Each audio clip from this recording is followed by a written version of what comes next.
Olá, querido e querida, seja bem-vindo ao movimento Consciência Hebraica. E hoje aqui no Consciência Hebraica, você já sabe, é dia especial. É dia do amanhecer da consciência hebraica. Nós estamos no episódio de número 55 e hoje é dia 21 de julho de 2021. Quero dar as boas-vindas a você. Se você tem seguido o nosso canal, tem seguido essa playlist, ou se é a primeira vez que você assiste, entre no YouTube Consciência Hebraica, lá tem a playlist O Amanhecer da Consciência Hebraica, todos os 54 capítulos estão lá esperando você. Esse curso trata da principal corrente que influenciou todo o pensamento ocidental, no sentido da espiritualidade, constituição das sociedades, de modo geral. Aquilo que veio dos hebreus formou os três principais movimentos espirituais do Ocidente: o judaísmo, o cristianismo e o islamismo. E nós estamos detalhadamente, iniciamos da divindade hebraica, Yahvé Elohim Adonai, descrevemos a formação da criação, colocamos o propósito que é revelado em Gênesis 1:26, façamos um ser à nossa imagem e semelhança, algo proposto pelo Eterno, pelo Infinito, e começamos a descrever a grande odisseia, a grande epopeia do povo hebreu.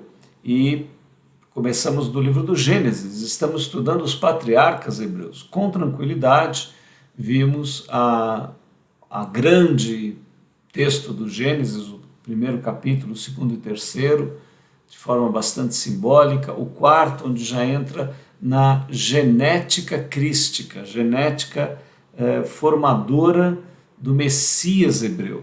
E nós estamos estudando os antepassados que formaram essa genética e aproveitando com isso, vendo a sabedoria ancestral que nos é transmitida e que nós podemos adaptar para os nossos dias para termos uma existência fisicamente, emocionalmente, mentalmente e espiritualmente mais integrada, mais saudável, aproveitando esse conhecimento ancestral. Nós agora vamos retomar o nosso curso. Nós estamos vendo a vida do patriarca Abraão, um momento muito especial para nós. E nós estamos detalhando um pouquinho do porquê do Consciência Hebraica, né? Os outros capítulos a gente tem falado sobre cada um dos tópicos, e neste capítulo de hoje nós vamos falar um pouquinho mais a respeito deste tópico. Então, as 4 potencialidades humanas, né? A mais que nos destaca é essencial, ela nos distingue enquanto animais hominais. Dessas potencialidades, a potencialidade espiritual, nós temos 4 funções, 4 expressões: a consciência, a autoconsciência, o arbítrio, a vontade e o amor.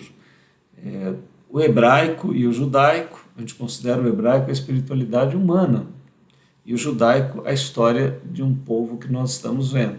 É mais ou menos como o universal versus o local, como a música clássica, a filosofia. E sim, Jesus foi muito apresentado à grega, né? Com influência greco-romana, do helenismo. E nós vamos falar um pouquinho sobre esse tópico hoje, né? Agostinho, Aquino e Lutero tiveram uma influência muito forte da Grécia. Bom, para começar a aprofundar esse tópico, é importante dizer que alguns fenômenos humanos não são universais. Nós temos muitas coisas que acontecem universalmente na espécie humana, independente do lugar do planeta em que ele nasce. Mas um dos casos que é local, né, que pertence a uma cultura local, é a filosofia. Filosofia, você pode falar em sabedoria chinesa, sabedoria hebraica, sabedoria hindu. Você não pode falar em sabedoria, em filosofia hebraica, ou filosofia japonesa, ou filosofia chinesa, né? Ela foi um fenômeno exclusivamente grego, desenvolvida na Grécia, como a música clássica. ela se desenvolve universalmente em todos os povos, a música, né? Mas a música clássica é um fenômeno europeu, não aconteceu na África, não aconteceu no Japão, não aconteceu na China, né? Então, alguns fenômenos, eles são exclusivos de determinados lugares na humanidade.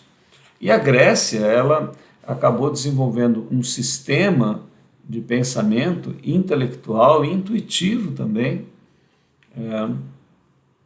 extraordinário, né? E no decorrer, na evolução da história humana, ela acabou com uma predominância muito grande, uma dominação, como um modelo, né? Mais ou menos como os Estados Unidos hoje influencia grande parte do mundo, não só pelos seus produtos, tecnologias, mas pela sua cultura mesmo, a sua comida, e muitas coisas que vão predominando em vários países, né? Da mesma forma, a filosofia grega ela foi alcançando uma expressão gigantesca na história humana. Ela já com Alexandre o Grande, né, chamado Alexandre Magno ou Alexandre o Grande, que foi um fenômeno na conquista de pontos que foram da África, do Egito até a Pérsia, né, um império gigantesco. Em pouco tempo Alexandre formou as famosas Alexandrias, cidades com o seu nome, que tinha por objetivo divulgar a luz grega, a civilização grega, o conhecimento e a filosofia, o pensamento da Grécia. Depois desse esplendor macedônico, né, que foi levar a luz grega para o mundo, nós tivemos outros fatores, e o principal foi o romano.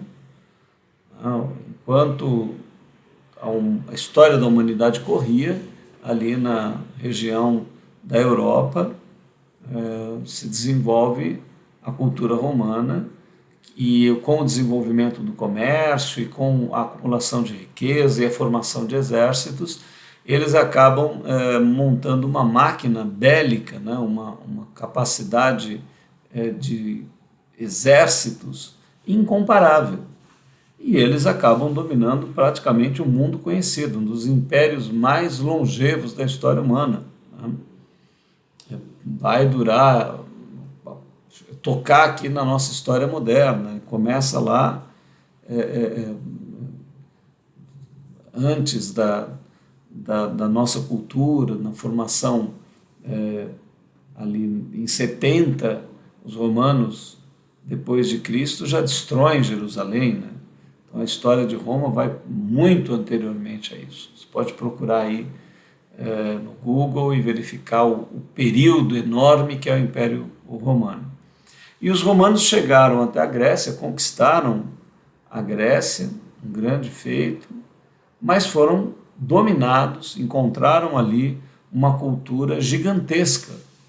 E eles foram conquistadores bélicos, mas foram conquistados pelo pensamento grego. Houve uma fusão muito grande da cultura romana com o pensamento grego. A filosofia grega conquista os romanos.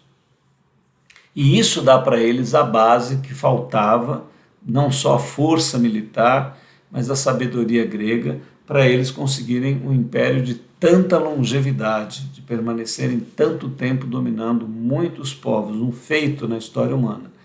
E a essa fusão foi dado o nome de helenismo, nessa mistura greco-romana, essa cultura greco-romana. E ela acaba se espalhando em todos os povos, influencia demais, tanto que os evangelhos, por exemplo, né, foram escritos, se nós pegarmos os canônicos, que é Mateus e Marcos, e depois Lucas e João, o único grego mesmo é Lucas, mas os evangelhos são escritos na língua grega. As cartas de Paulo são escritos na língua grega. Então, porque era a linguagem que corria mais fluidamente em todo o império, que corria entre todos os lugares, né? Podia-se falar e ler grego de uma maneira ali em todos os lugares. Então nós vemos que essa influência ela se tornou poderosa e quando a Europa passa pela Renascença, né, e logo depois pelos movimentos do Iluminismo e o desenvolvimento das universidades, do conhecimento científico que começa a se organizar, ele surge todo fundamentado nos pensadores gregos, na filosofia grega. Tanto que até hoje você vai frequentar qualquer universidade, educação física, medicina, direito, engenharia, o primeiro semestre você vai falar dos gregos. Você vai... qualquer área que você pegar do conhecimento, os gregos tinham explorado, tinham avançado como nenhum outro povo avançou. E isso, essa predominância, acabou sendo estendida na interpretação das Escrituras. Então, quando o Evangelho se expande a partir do trabalho dos apóstolos, ele já começa a ser divulgado na língua grega, e ele vai ser interpretado principalmente a partir do pensamento grego, dessa mistura grega, da religião grega, das mitologias gregas. Muita coisa acaba influenciando a maneira como nós lemos a Bíblia, até os dias de hoje, de uma maneira muito poderosa, né? Então, os pais, os formadores, né, da igreja, acabaram sendo vencidos por esse imenso poder, e eles vão buscar na filosofia grega a chancela, né, o selo, para dizer que as escrituras tinham valor. Então eles vão ser influenciados, eles vão precisar, vão buscar na filosofia grega uma maneira de dizer, olha, o Antigo e o Novo Testamento, os livros de Gênesis até o Apocalipse, são válidos porque eles têm uma certa harmonia com o pensamento grego. E nisto acontecem várias distorções, né? Então, os dois principais pais da igreja, no caso aqui, de Aquino e Agostinho, né? Nós sabemos que o Agostinho vai se basear muito em Platão e o Aquino vai se basear muito em Aristóteles, ou seja, vai usar as duas grandes bases da filosofia grega para interpretar os textos, para dizer que aqueles textos têm lógica, têm verdade. Eles vão buscar os argumentos gregos. Então, muitos conceitos que acabaram sendo passados para o cristianismo, mesmo depois com o protesto, Lutero era um monge católico, então ele vai ter toda a influência de Agostinho e de Aquino. Ele vai retirar muitas distorções que foram feitas do pensamento puro hebraico, mas os mais profundos ele não tem capacidade de retirar. A nossa visão cristã hoje, ela não é hebraica, ela pertence, ela tem influência no pensamento grego. E muitas histórias, muitas visões, por exemplo, a visão de um Deus que mora no céu do Olimpo e desce para a terra para encarnar e ajudar a humanidade, como um herói, é uma ideia muito grega. Quando nós vamos ver a visão hebraica sobre isso, ela não funciona desse jeito, né? Sei que talvez isso seja uma coisa difícil de você ouvir, né? Mas se você for estudar aqui com a gente, for ver direitinho toda a fundamentação, estudar com bastante calma todos esses capítulos, você vai verificar que a Bíblia é cheia de árvores genealógicas. Yeshua HaMashiach, o Messias hebreu, é um fenômeno genético do povo de Israel. Não é alguém que estava lá no céu e desceu aqui na terra, né? Mas, mesmo os pais da igreja acabaram tendo certa influência e declarando isso desta maneira, né?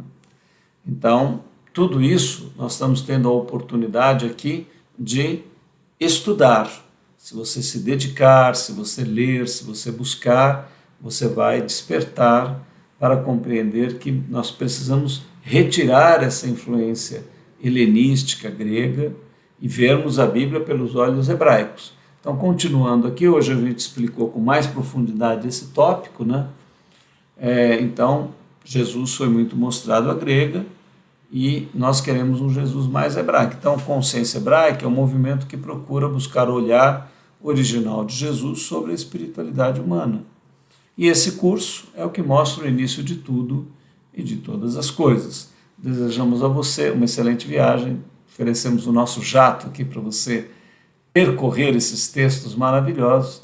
E neste bloco, vendo a vida de Abraão, né, já estamos aí no final da vida de Abraão, nós estamos vendo que a terra real que Abraão possuiu e a conquista da terra prometida interior é um símbolo, né?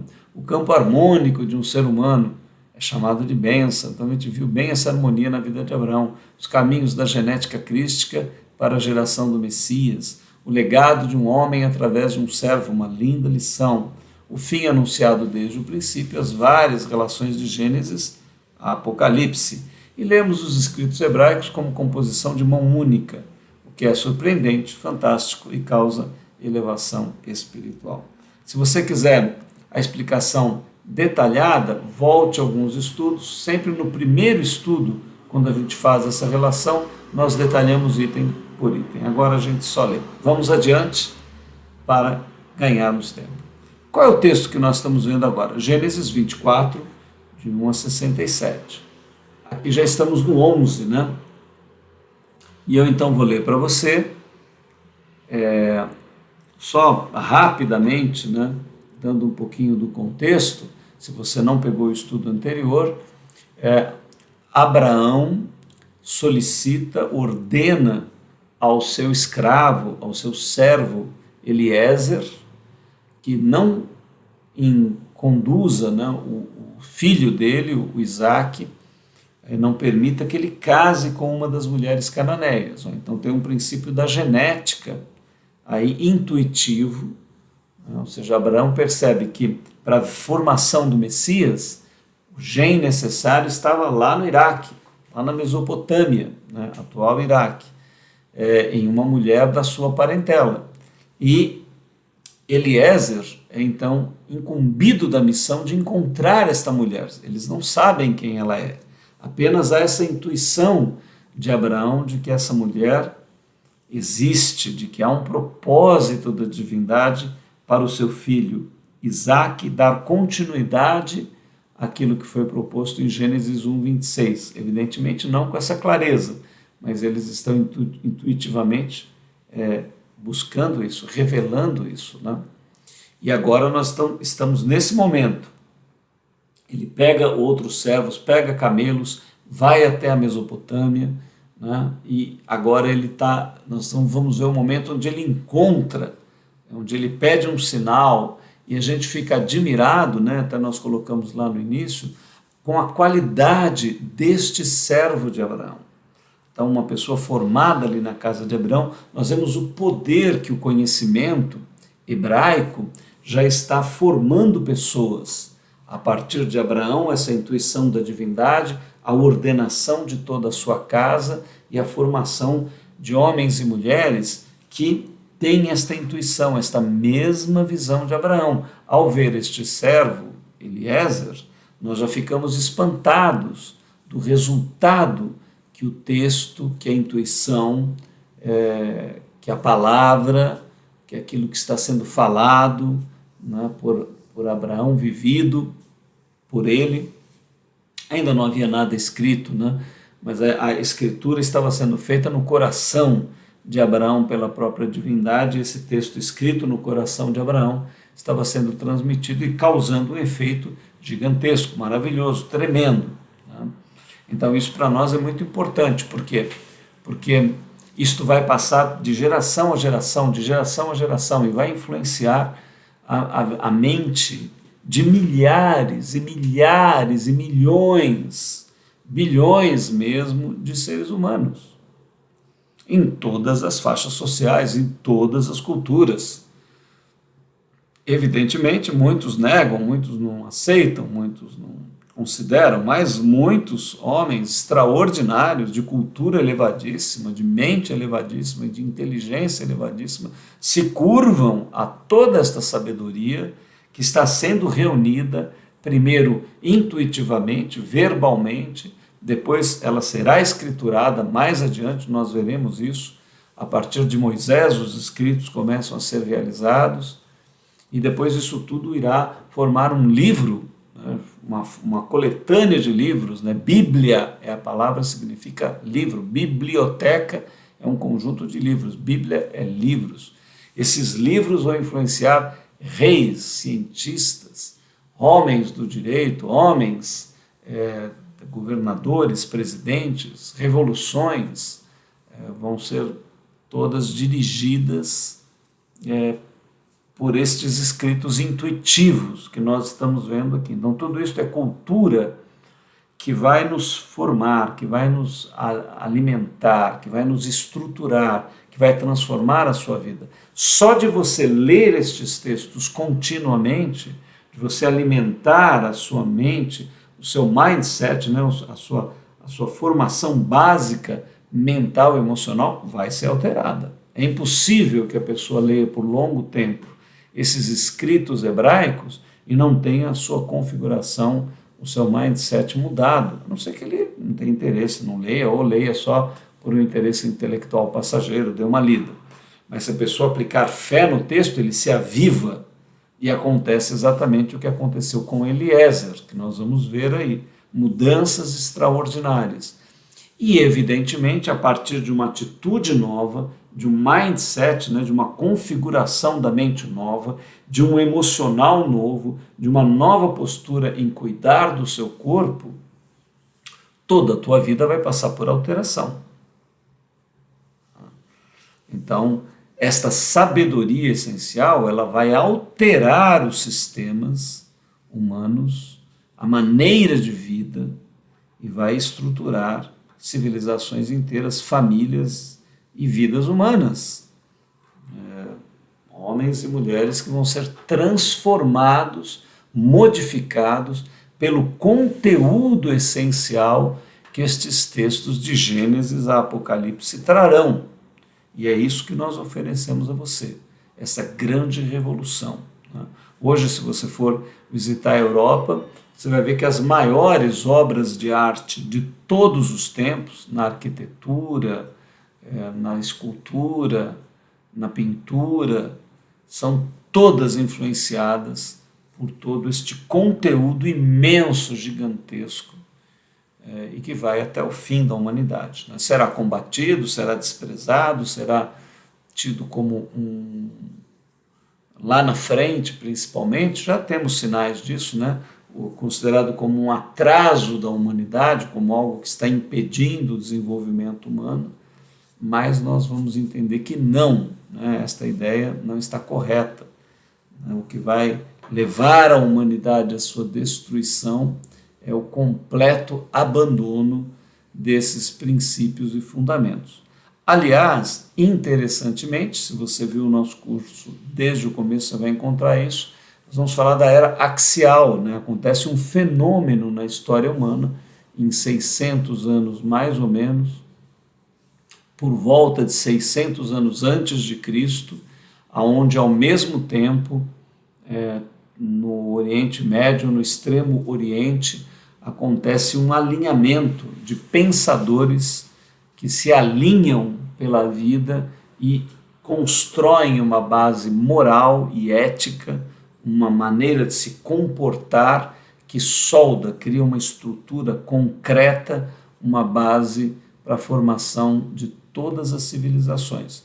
Na Índia isso acontece com Siddhartha Gautama, ali na época nos hebreus estavam os ministérios de Isaías, Jeremias, na Grécia também pensadores estavam estabelecendo princípios morais fundamentais, na Pérsia, Zaratustra, e na China, Lao Tse e Confúcio vão estabelecer uma base que vai influenciar a humanidade. Até os dias de hoje, praticamente, uma grande parte da humanidade continua moldada por essa força ética, ético-consciencial, espiritual. E agora nós temos aos poucos a sociedade moderna detonando, estilhaçando, procurando com uma britadeira quebrar estes fundamentos que fundamentam a família, a sexualidade humana, fundamentam a organização de princípios e valores ligados à ética e à transcendência do ser humano. Tudo isso está sendo questionado e será mesmo, e isso só aumentará até o ponto de que a humanidade se levante contra esses valores, se rebele, queira se libertar, porque para eles é como se fosse uma prisão. Para nós é como se fosse princípio de liberdade de consciência. Mas, enfim, tudo isso está envolvido nesta história que nós estamos vendo, né? Que você possa ler essa história com toda esta amplitude. E agora, vamos para o texto. Aqui no nosso texto, nós temos o início onde Eliezer, diz o texto, ele fez ajoelhar os camelos fora da cidade, junto a um poço de água. Ele já está lá na Mesopotâmia, né? Ele saiu lá da terra de Canaã e atravessa até o Iraque, né? Então ele faz ajoelhar os camelos junto ao poço de água pela tarde, ao tempo que as moças saíam a tirar água, e disse: ó Senhor, Deus de meu senhor Abraão, dá-me hoje bom encontro e faze beneficência ao meu senhor Abraão. Eis que eu estou em pé junto à fonte de água, e as filhas dos homens desta cidade saem para tirar água. Seja, pois, que a donzela a quem eu disser: abaixa agora o teu cântaro para que eu beba, e ela disser: bebe, e também darei de beber aos teus camelos. Esta seja a quem designaste ao teu servo Isaque, e que eu conheça nisso que usastes de benevolência com meu senhor. E sucedeu que antes que ele acabasse de falar, eis que Rebeca, que havia nascido a Betuel, que era filho de Milca, mulher de Naor, que era irmão de Abraão, saía com o seu cântaro sobre o seu ombro. E a donzela era muito formosa à vista, virgem, a quem homem não havia conhecido, e desceu à fonte, e encheu o seu cântaro, e subiu. Então o servo correu-lhe ao encontro e disse: peço-te, deixa-me beber um pouco de água do teu cântaro. E ela disse: bebe, meu senhor. E apressou-se e abaixou o seu cântaro sobre a sua mão e deu-lhe de beber. E acabando ela de dar de beber a ele, disse: tirarei também água para os teus camelos, até que acabem de beber. E apressou-se e despejou o seu cântaro no bebedouro e correu outra vez ao poço para tirar água, e tirou para todos os seus camelos. E o homem estava admirado de vê-la, calando-se para saber se o Senhor havia prosperado a sua jornada ou não.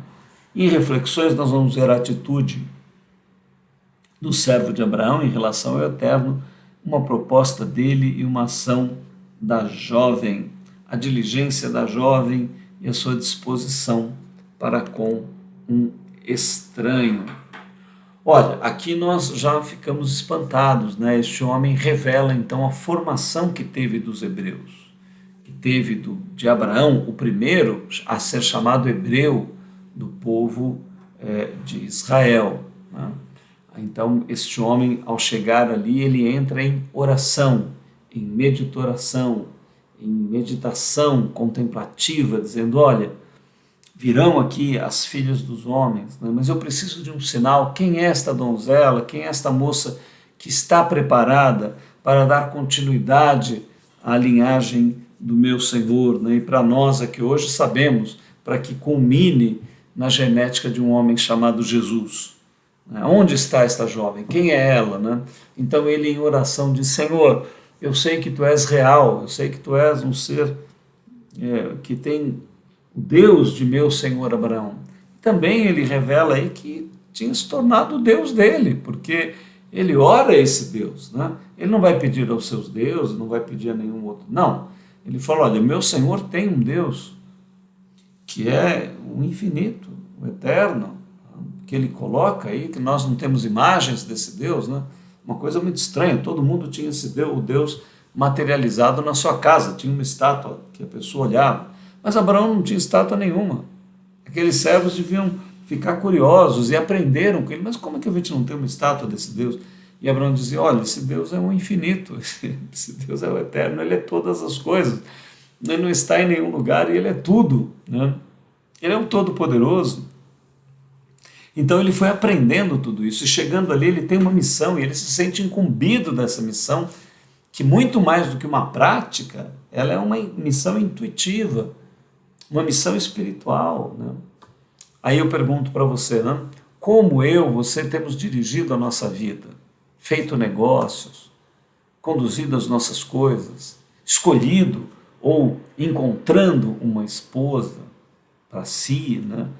É com esta direção, é com este propósito, é priorizando isto, pedindo por essa direção, esperando sinais, montando um mapa, enxergando o que está acontecendo com aquela situação.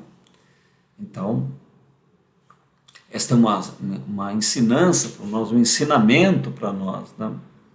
Nós estamos sendo ensinados como que alguém formado nos conceitos hebraicos, pelo pai Abraão, principal pai dos hebreus, né, o formador do conceito hebraico, como é que tudo isso aconteceu com ele?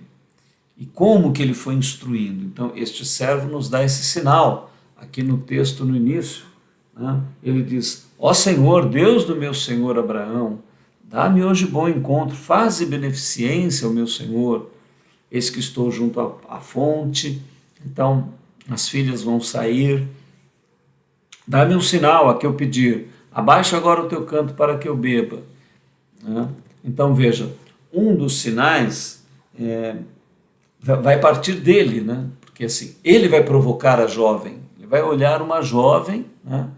E aí nós vemos depois as características de Rebeca, né? Característica, era uma pessoa formosa, tinha uma boa aparência, né? E tinha, parece que uma vivacidade, né? Uma disposição, uma certa visão das coisas, né? Porque ela chega ali, né? Vê aquele homem, ele estava, pelo que nós vimos na história, aí com 10 camelos, né? E servos, e ela vê tudo aquilo ali, e ele fala com ela, ele sente uma intuição. Agora, o segundo sinal que ele pediu não é da parte dele, que se todo sinal fosse da parte dele, ele falou, olha, eu vou pedir para ela me dar de beber, né? Agora, eu quero que ela voluntariamente, olhando 10 camelos, a gente não tem ideia do que é abastecer um camelo, eu não tenho a menor ideia. Mas eu sei que camelo, quando caminha longas distâncias, ele armazena a água lá na corcova dele, ele guarda a água no corpo dele. Quando ele esvazia, que ele chega num lugar, ele vai beber muita água. Isso daí eu tenho certeza. Então ele falou, olha, a mulher vai ver 10 camelos, né? Eu quero um sinal teu. Essa mulher vai ter que ter tal disposição que ela fala, não, mas espera aí, você não vai só você beber, você precisa de água para os teus camelos. Eu vou tirar água para os camelos. Então, isso já era um sinal que vinha de dentro dela. Então, Deus estava atuando primeiro nele, tinha que atuar nela também, né? E aí, olha o que acontece aqui na nossa passagem, né? Disse o Senhor, abaixa o teu canto e beba. E ela disser, beba, eu também darei de beber aos teus camelos. Então, esse seria o sinal. E a gente vê aqui, ó, Rebeca, né? Quando ele acaba de orar, ele olha e a moça está lá. Olha aí, já começa a direção do divino, do sagrado. Você crê? Você exerce fé nessa direção para a tua vida? Para aquilo que você está fazendo? Ou você compreende um Deus impessoal, que não tem nada a ver com você? ou a vida toda é cercada de Deus, porque tudo é feito dele. Ele é o eterno, ele é o infinito. Ele cuida de nós, você compreende que você está debaixo das asas do eterno, né? Você compreende e caminha pela vida sentindo-se bem-aventurado, porque o eterno cuida de você. Você é grato por cada coisa que você recebe, porque vem dele, né? Ah, mas eu estou preocupado com o outro lá que tem mais do que eu. Então você não está grato com as coisas que estão ao redor de você? Ah, não, mas eu quero mais. Mas é justo que você queira mais. Mas não precisa querer invejando os outros, né? Compreendo, olha, Deus tem me dado, Ele tem sustentado, tudo vem dele, né? Então, Senhor, amplia os meus negócios, a minha tenda, eu quero mais, mas eu te agradeço por tudo que eu tenho, te agradeço por cada coisa e sei que o Senhor pode me prosperar infinitamente, indefinidamente. Será que a tua oração tem esse molde? A minha oração tem esse molde? Precisaria ter, né? Precisaria ter. Essa é a atitude correta. Agradecemos o que temos, porque tudo vem dele. E podemos desejar mais prosperidade, crescimento, desenvolvimento, que ele envie mais coisas para nós. Então essa atitude é fundamental, importante. E aqui, nós vemos então que quando ele acaba de falar, eis que Rebeca, que havia nascido de Betuel, filho de Milca, ela era da família lá, mulher de Naor, irmão de Abraão. Ele não sabia de nada disso ainda, mas ela era. E ela estava com o cântaro, né? E a donzela tinha uma boa aparência. E também era uma pessoa que tinha uma disposição interna, era virgem, estava se guardando, esperando, obedecendo, né? Compreendendo. E ela então viu ali a fonte, viu o homem. E o servo então foi ao seu encontro e disse: olha, deixa-me beber um pouco da água do teu cântaro. Então ele começa pedindo o sinal que ele deu. Ele viu a moça, sentiu ali uma frequência nela, uma energia nela, uma disposição, um encanto, uma beleza, algo nela, né? E pediu, fez o teste. Falou: olha, eu queria beber da água do teu cântaro. Mas ele pediu só para ele. E qual foi a resposta, né? Como é que a Rebeca age? Então ela imediatamente diz, e acabando ela de dar de beber, diz: tirarei também para os teus camelos. Lá ele não tinha pedido. E ela apressou-se e despejou o cântaro no bebedouro e correu. Então, assim, o que a gente percebe, né? Você percebe uma mulher ali indisposta, né? Molarenga, né? Não, uma pessoa viva, desperta, inteligente ali, e viu o Senhor, viu os 10 camelos, viu os servos, ele pediu, ela sentiu algo ali, sentiu uma intuição, falou: não, eu vou fazer mais. E correu e foi diligente, né? Então a gente percebe qualidades nessa moça. Tanto que ele fica admirado de olhar ela. Admirado porque correspondia ao que ele tinha proposto. E também admirado porque ela, encantadoramente, né, se demonstra tão disposta, com tão boa vontade. Isso tudo toca o Eliezer, olha lá. Apressou-se, despejou o cântaro no bebedouro, correu outra vez ao poço para tirar, tirou para todos os seus 10 camelos, essa mulher deu água para 10 camelos. E o homem estava admirado de vê-la, calando-se, para saber se o Senhor o havia prosperado na jornada ou não. Por quê? Você fala: mas já estava claro que era ela a mulher, que ela cumpriu os 2 sinais, mas o Eliezer não é descuidado, não. Ele falou: peraí, né? Ela também precisa ser da família de Abraão. Eu ainda não perguntei de que família que ela é, mas eu estou admirado já de ver essa moça, porque, né, acho que se ele não fosse ela que tivesse que ir para Isaac, talvez ele até tentasse tomar ela para a esposa, porque ele ficou muito admirado com ela, né? E ele viu a diligência dela e tudo. E ele falou: peraí, será que realmente é essa pessoa? Né? Se ela não for da família de Abraão, não será. Mas ele fica atento, né? Se havia prosperado ou não. Então a gente vê todas essas qualidades. Vamos para o nosso próximo slide, que a história fica empolgante. E aconteceu que que, acabando os camelos de beber, tomou o homem um pendente de ouro de meio ciclo de peso, 2 pulseiras para as suas mãos, do peso de 10 ciclos de ouro, e disse: de quem és filha? Ele já deu o presente adiantado pela atitude da moça, né? Vê que esse servo tinha autonomia, tinha condição de fazer aquilo que ele achava correto, e o Abraão confiava nele, né? Deu ouro, deu prata, deu camelo, deu servos para ele, e ele está a serviço do seu Senhor. Olha que homem impressionante, maravilhoso, que qualidade, tudo isso formado pelo Abraão. De quem és filha? Faz-me saber, peço-te. Há também em casa de teu pai lugar para nós pousarmos? E ela disse: eu sou a filha de Betuel. E o Betuel é filho de Milca, o qual a Milca deu a Naor. E disse-lhe mais: também temos palha e muito pasto e lugar para passar a noite. Então inclinou-se aquele homem e adorou ao Senhor. E disse: bendito seja o Senhor, Deus de meu senhor Abraão, que não retirou a sua benevolência e a sua verdade de meu senhor. Quanto a mim, o Senhor me guiou no caminho à casa dos irmãos de meu senhor. E a donzela correu e fez saber estas coisas na casa de sua mãe. E Rebeca tinha um irmão cujo nome era Labão. Labão correu ao encontro daquele homem até a fonte. E aconteceu que ele viu o pendente e as pulseiras sobre as mãos de sua irmã. E quando ela ouviu as palavras quando ouviu as palavras de sua irmã Rebeca, que dizia: assim me falou aquele homem, foi ter com o homem que estava de pé junto aos camelos à fonte, e disse: entra, bendito do Senhor, porque estás fora, pois eu já preparei a casa e o lugar para os camelos. Então veio aquele homem à casa, desataram os camelos, deram palha e pasto aos camelos e água para eles lavarem os pés e os pés dos homens que estavam com ele. Depois puseram comida diante dele. Ele, porém, disse: não comerei até que tenha dito as minhas palavras. E ele disse: fala. Então disse: eu sou servo de Abraão. O meu Senhor abençoou muito.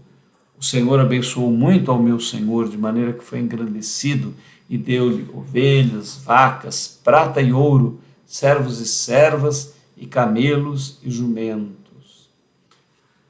Aqui nós vamos ver, né, o uso dos interesses humanos para a realização divina, a atitude espiritual do servo de Abraão, a extraordinária condução do Eterno na vida humana.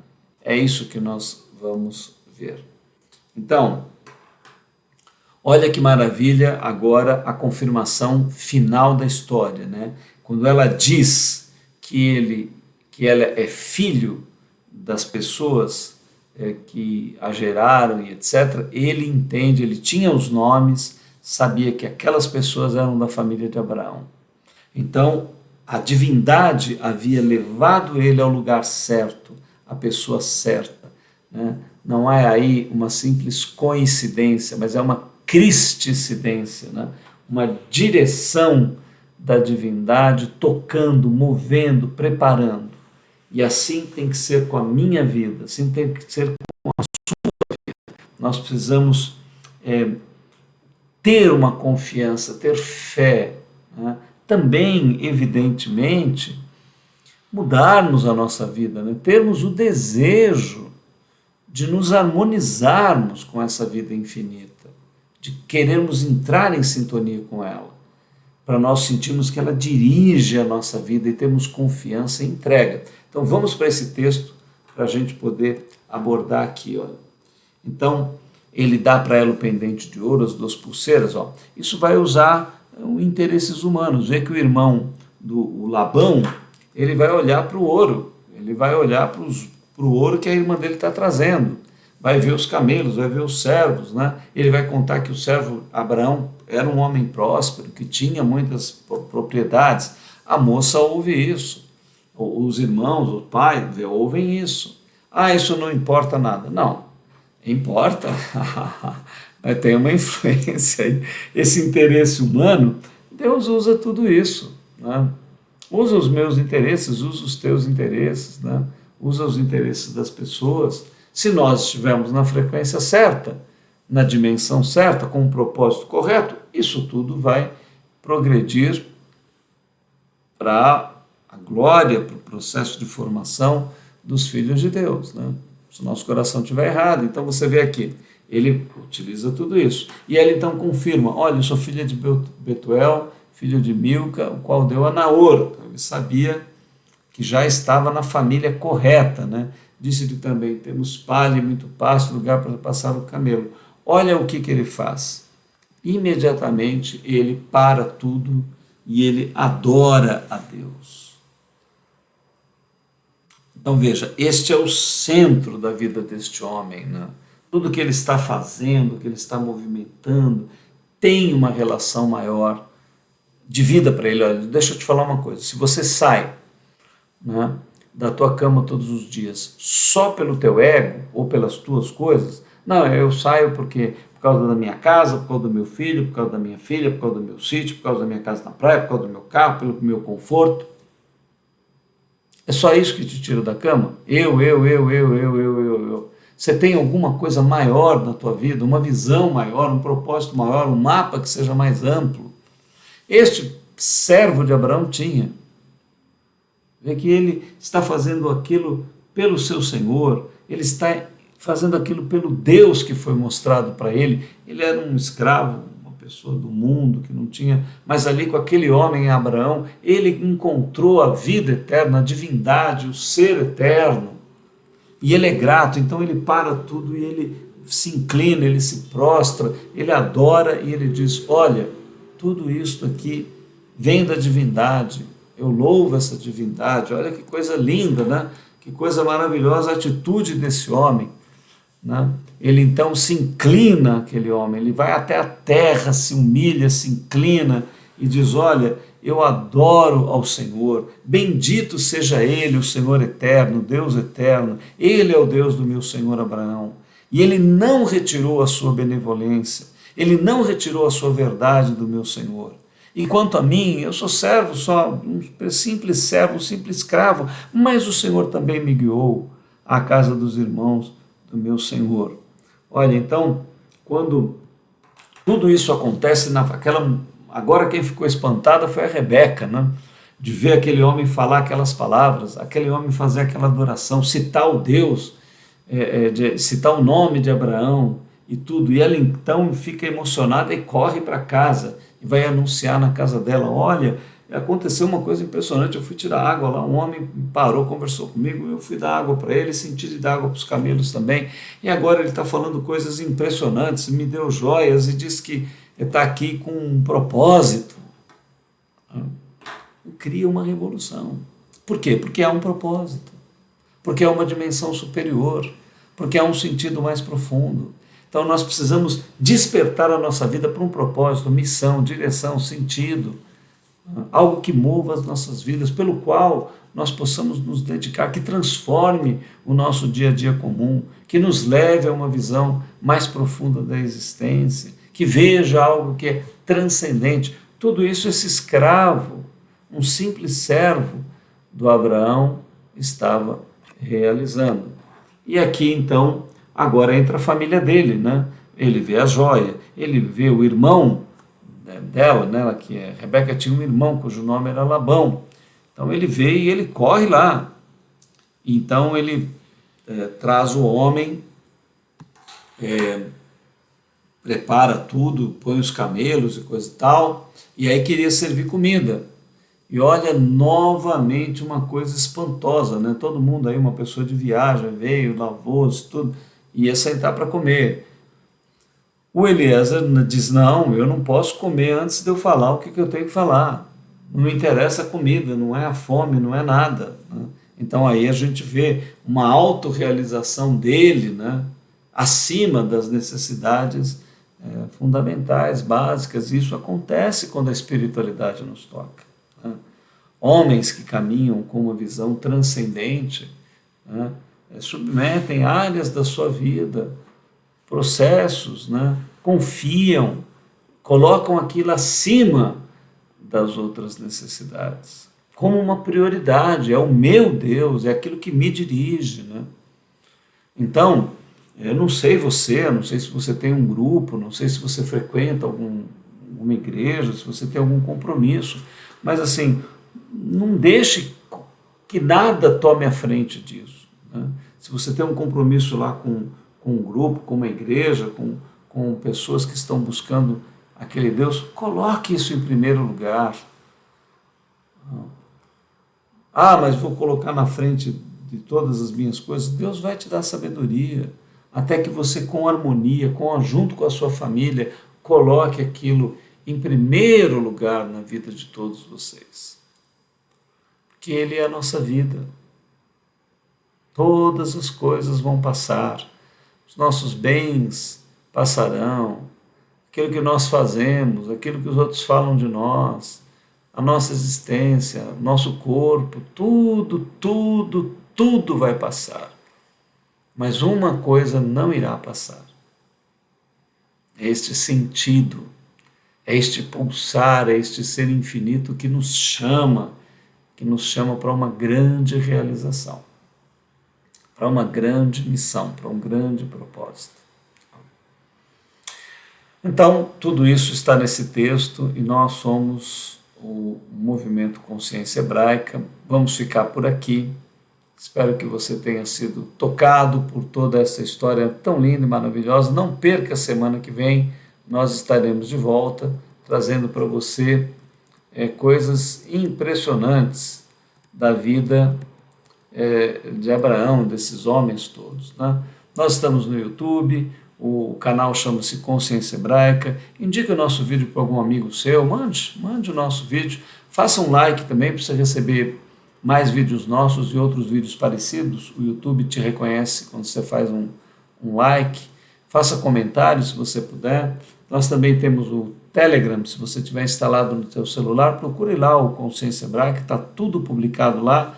Estamos melhorando o Instagram e Facebook ainda um pouquinho, temos que melhorar essas redes, mas nós desejamos que a vida infinita te conduza, que da mesma maneira que esse simples servo, escravo de Abraão, teve tanta sabedoria e conhecimento, que você também adquira. Nós desejamos a você um Shalom Adonai, um Salem Aleikum, a paz infinita do Eterno esteja no coração de todos. Até a semana que vem.